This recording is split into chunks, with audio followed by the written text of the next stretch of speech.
২০২৫ সালে ষষ্ঠ শ্রেণীর নতুন বই বাংলা ব্যাকরণ ও নির্মিতি বইটির সূচিপত্র সহ আজকে আমরা রিভিউ দেখে নিই।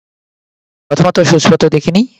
ব্যাকরণ অংশে থাকছে ভাষা ও বাংলা ভাষা, ধ্বনিতত্ত্ব, রূপতত্ত্ব, বাক্যতত্ত্ব, বাগঅর্থ, বানান, বিরামচিহ্ন, অভিধান। আর নির্মিত অংশ অর্থাৎ লিখিত অংশে থাকছে অনুধাবন, থাকছে সারাংশ, সারমর্ম রচনা, ভাব সম্প্রসারণ, পত্র রচনা, অনুচ্ছেদ রচনা এবং প্রবন্ধ রচনা। তো চলো আমরা দেখে নিই আলোচনা কেমন ব্যাকরণ অংশে। এখানে দেখো এই যে বাংলা ভাষা ও ভাষা। ভাষা কাকে বলে? মৌখিক ভাষা এবং লিখিত ভাষা। এই যে এরপরে বর্ণভিত্তিক, অক্ষরভিত্তিক আলোচনা করেছে।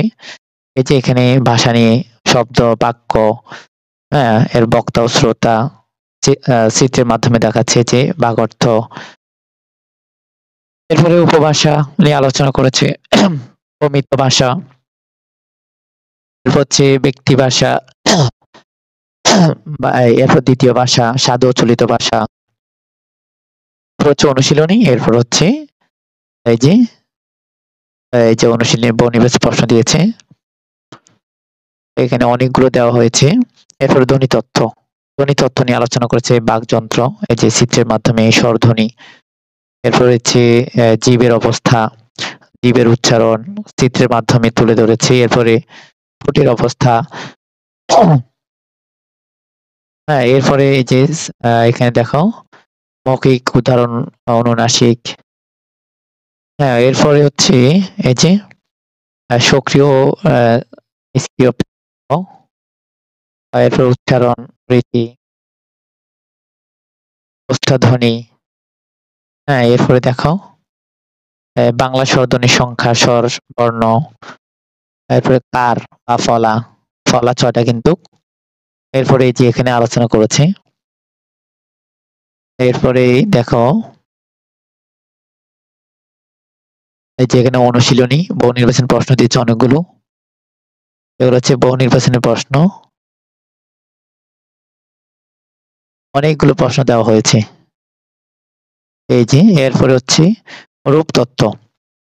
রূপতত্ত্ব বলতে এখানে দেখো, রূপতত্ত্ব বলতে শব্দতত্ত্বকে বোঝায়। শব্দ, শব্দের গঠন, প্রত্যয়, এরপর উপসর্গ। হ্যাঁ, এই যে এখানে অনেক আলোচনা, ক্রিয়া, এরপর লিঙ্গ। হ্যাঁ, এরপরে পুরুষবাচক বিশ্ব থেকে নারীবাচক বিশ্ব, পুক্ষ বা পুরুষ। অনুশীলনী দেখো অনেকগুলো বহু নির্বাচনী প্রশ্ন দিয়েছে। এই যে এরপরে হচ্ছে বাক্য, তো বাক্য পরিচয় দিয়েছে। এই যে বাক্য গঠন, এরপর বাক্যের ভাবগত শ্রেণী বিভাগ, এরপর এগুলো বাক্যের আর কি। এরপর অনুশীলনী দিয়েছে দেখো, এখানে অনেকগুলো বহু নির্বাচনী প্রশ্ন দিয়ে। এরপর বাগঅর্থ। বাগঅর্থ বলতে এখানে দেখো সম শব্দ আছে, সমার্থক শব্দ আছে, বিপরীত শব্দ আছে, এই যে বিপরীত শব্দ। এরপর হচ্ছে রূপক, তো মেটাফোর আর কি, এর দ্বিরুক্ত শব্দ, পারিভাষিক শব্দ, অর্থাৎ কিছু ইংরেজি শব্দ আছে যেগুলো বাংলা। এই যে এরপরে আছে ভাগধারা। ভাগধারা বলতে এখানে আলোচনা করে দিয়েছে, যেমন কই মাছের প্রাণ, অল্প প্রাণ, এরকম আর কি। এরপরে আসো এগুলো হচ্ছে বাক্য অনুশীলনী দিয়েছে, এই যে অনেকগুলা। এরপর হচ্ছে বানান, তো বানানের ক্ষেত্রে দিয়েছে বানানের ধরন, ধারণা কি, বানানের নিয়ম গুলা। হ্যাঁ, এরপরে অনুশীলনী দিয়েছে, এই যে অনুশীলনী। এরপর বিরাম চিহ্ন, বিরাম চিহ্ন নিয়ে আলোচনা, বিস্মিত মানে কোলন, কোলন ড্যাশ, হাইফেন, উদ্ধৃতি চিহ্ন, বন্ধনী, এই যে ইত্যাদি ইত্যাদি। এরপর অনুশীলনী দিয়েছে যে এরপর হচ্ছে অভিধান, অর্থাৎ বাংলা অভিধান কাকে বলে, মানে শব্দ আর কি, শব্দার্থ। এগুলো অনেকগুলো দিয়েছে। এরপর অনুশীলনী। এরপরে হচ্ছে নির্মিত অংশ। নির্মিত বলতে লিখিত অংশ, তো এখানে অনুধাবন থাকবে, এরপরে এখানে রচনা থাকবে, এই যে সারাংশ থাকবে, এই যে সারমর্ম আছে, সারাংশ লিখন পদ্ধতি, সারাংশ, এই যে ২, ৩ এগুলো প্রশ্ন দিয়েছে, সারমর্ম। তো বন্ধুরা আশা করি বুঝতে পেরেছো। তোমরা যখন বইটি হাতে পাবে তখন বাকি অংশগুলো তোমরা দেখতে পারবে। তোমাদের বন্ধুদের মাঝে ভিডিওটি শেয়ার করে দিবে।